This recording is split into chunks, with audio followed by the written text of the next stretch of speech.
Hey guys, Julian and Zucchini here, and today I'm going to be showing you how to make Sola Style Tech House. As usual, you can get the full project file, samples, MIDI, and the presets from this video right at the top of the description on my website. And if you're patient on my Patreon, check there because it's already available.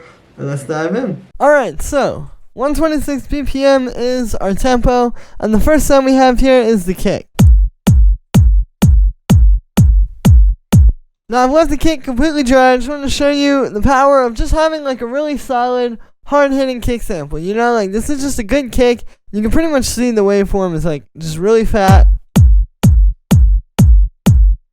And it's going to work really well. And then all we really have to do is just take that and turn the volume up and get it at this level where it'll sit on top of the mix like this. But I think you don't need all that extra like saturation and compression and like transient shaping and all that kind of stuff, because it's just a really good kick sample that I've layered already to sound really solid. Then we have the bass, which is made up of 2 layers, and it sounds like this.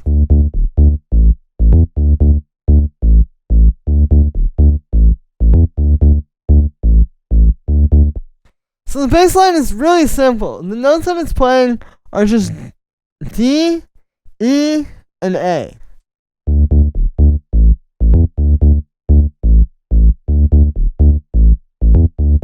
So you can pretty much see that, and it's mostly D, and then there's another D, the A is there, and then that E, it just goes dun dun dun dun. There's just one E in the whole pattern, but yeah. It's a really simple bass line. It really is just 2 notes, with that third note just playing once. But it's just more about the groove, right? Like just being able to create that, like dun dun dun dun dun.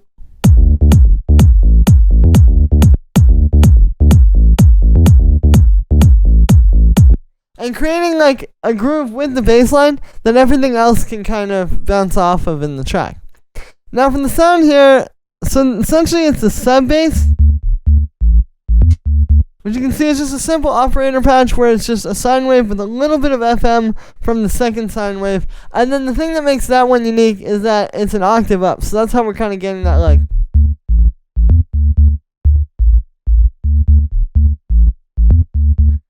Like it's just adding a little bit of harmonic content to the overall sound. And then this other bass layer here is also made with operator. Now this one's a little bit different. You can see we're using actually this FM algorithm here, where it's like, essentially, I believe that these 2 are playing on their own, and then they're being FM'd with C and D essentially. So what we have here is we have this saw 4 and a sine wave, and then we're using another sine wave and just another sine wave after that to do the FM essentially.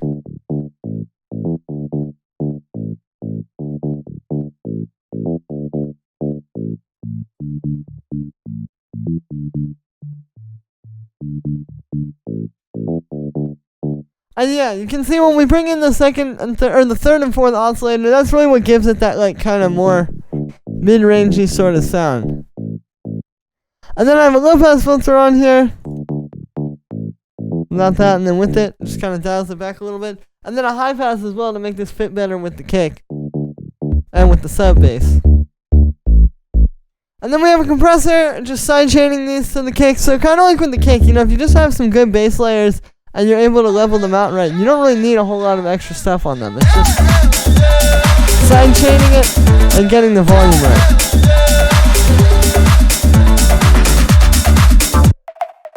Then we have this little tom layer, which I can actually probably turn up a bit more.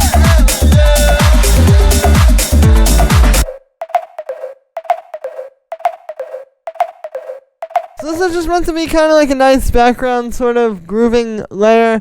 What this is doing is we have just a bunch of notes here. You couldn't actually necessarily say this is perfectly in the key, but it's just like this kind of nice little melody that plays in the background.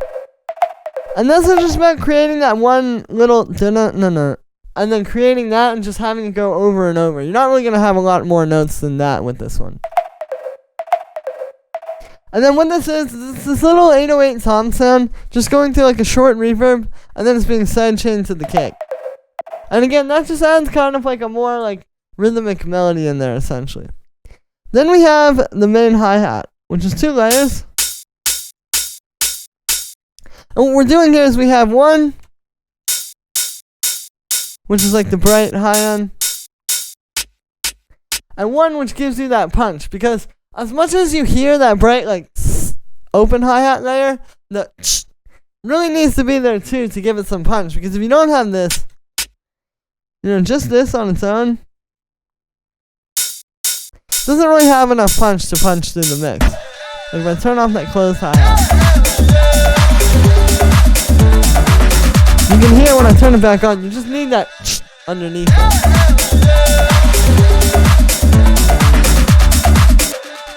Then we have the clap and snare, which is a similar deal, so we have a clap and a snare layered together.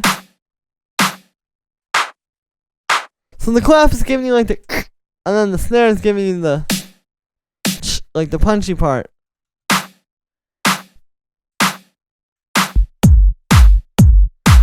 And yeah, this is easy to overlook, right? Like when you hear a lot of these tracks, you probably think it's just a clap, but having that snare in there is important to give the extra punch, because if I turn that off, see, the whole groove is turned off. So it's important to make sure you add that extra layer like that. Then we have the shakers.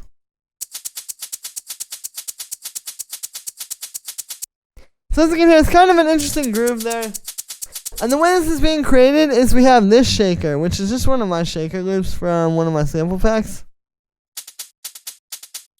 And then I took it and chopped it up, and I think I quantized it a little bit too to make it fit. Yeah, you can see. So there's that, and then underneath it we have one just going chick, chick, chick. And what this is, it's just a shaker loop. And I put it into a sampler here, and you can see it's playing like this high note.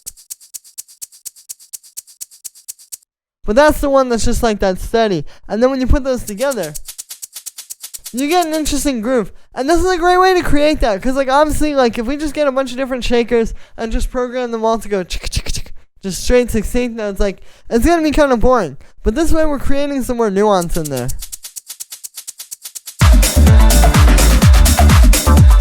And it's a very interesting groove in the background of the track. Then we have all of these little percussions here.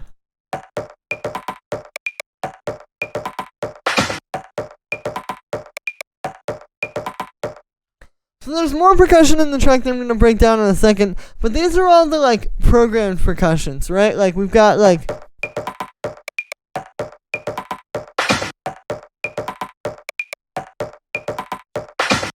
these are the ones where we're just getting some sounds, putting them in as MIDI, and programming. And I think a lot of times people think this style of tech house, it's all about loops, right? Like, oh, everything is like live loops or like sample pack loops or whatever. But you actually really need to be able to not just use loops, but actually understand like how much percussion to program, and just understanding that you need to have the programmed percussion in there. Because if you just use the loops, it's going to feel a little bit too full, right? Like loops are good, but you can end up with way too many layers that way. This allows you to go in and create those little like individual percussions that are going to groove a lot with like the bass line and the kick. Right? Like you can hear that really. It's just adding to that groove that we're already getting from the bass line.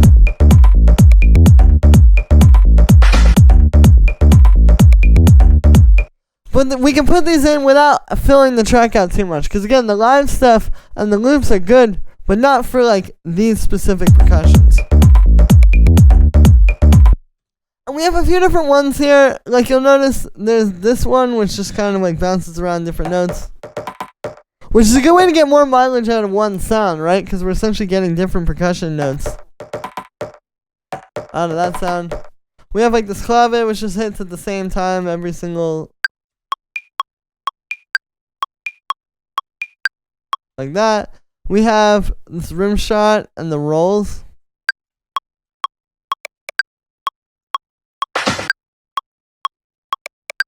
Which are like at the end of every bar.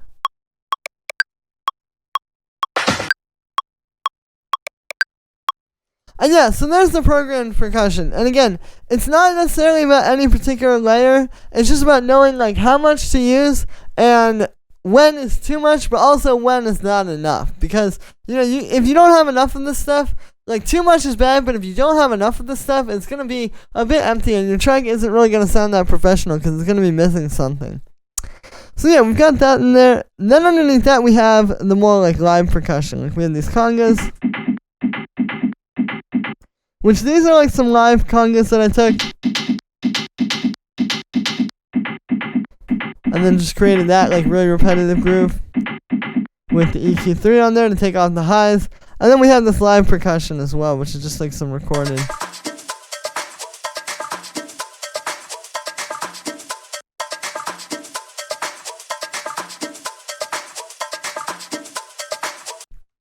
And yeah, so then these two layers are going to be really important because obviously now having that really steady like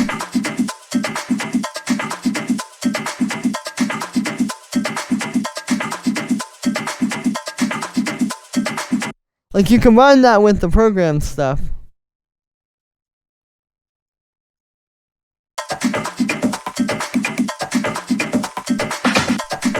And there you can see how the groove kind of comes together now.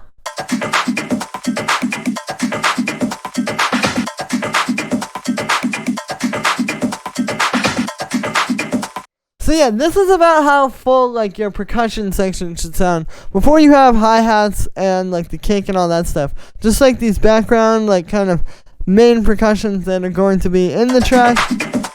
But it's about like having them all stack up rather than like hearing each individual one. So all that stuff I've shown you now in this so far is going to be the main sounds, right? Like the kick and the bass and the drums. Honestly, we just played this stuff.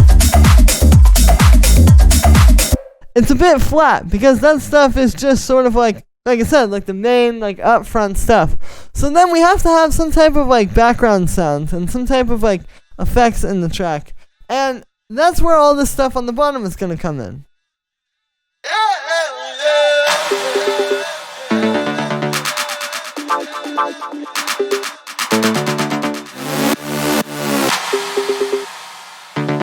And you can hear it's pretty busy. There's pretty much something happening almost every second, right?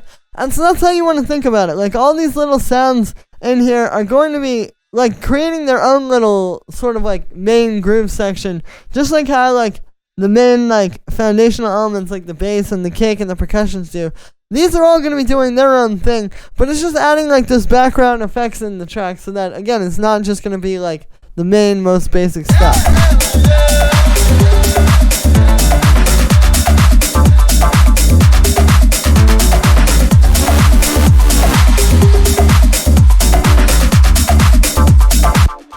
So it starts like with this vocal up here, just that.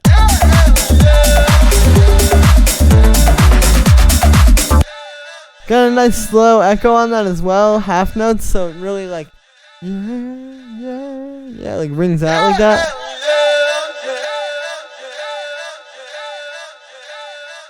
And then it's going to a high pass filter. I have like this little 808 cowbell here.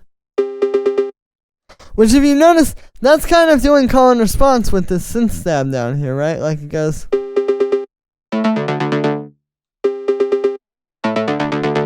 So that's another thing with these, is that you want to kind of think about these different elements as like talking to each other. Like it's not just about having some background effects every second of the track, but it's about having them kind of talk to each other and work together. That's what you're hearing a lot in these tracks that you can't quite put your finger on to make them sound more professional. So we've got that, and then the synth stab, like I said, that's responding to it, which is just A and D, so just notes you saw from the bass line.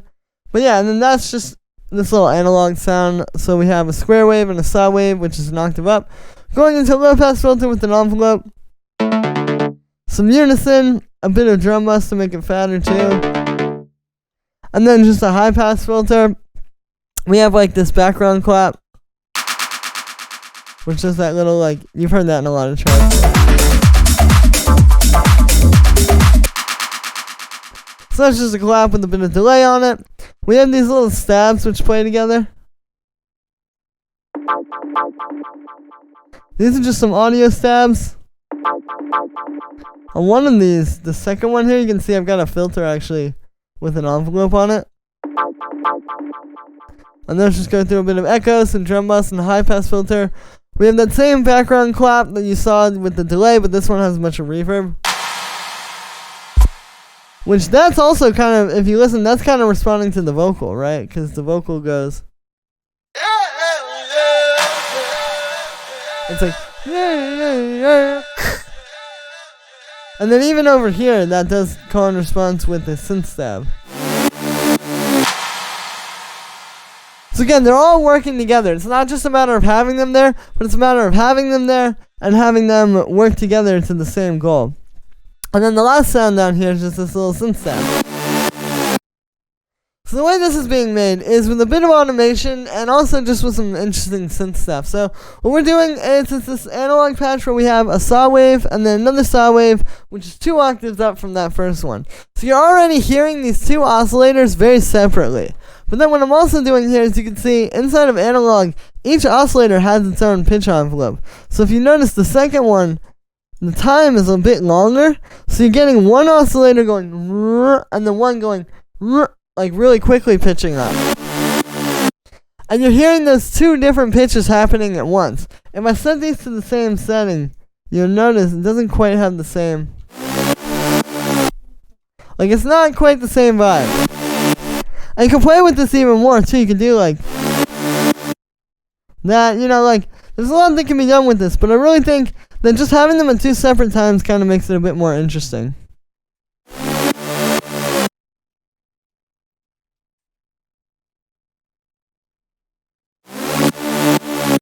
And the other thing that's happening there is you can see we're automating this detune here at the end, so that's what's doing that pitch down. It's on both of them, I have that happening. And then we just have a bit of unison, some chorus. I have this auto pan which makes it bounce off of the kick. And then finally just a high pass filter to cut out the low end. And yeah, it's a pretty simple sound. It just stands out really nicely there because it's like it's also the contrast too, because we've heard all these other things going like all the 16th notes and 8th notes, and then this one is just and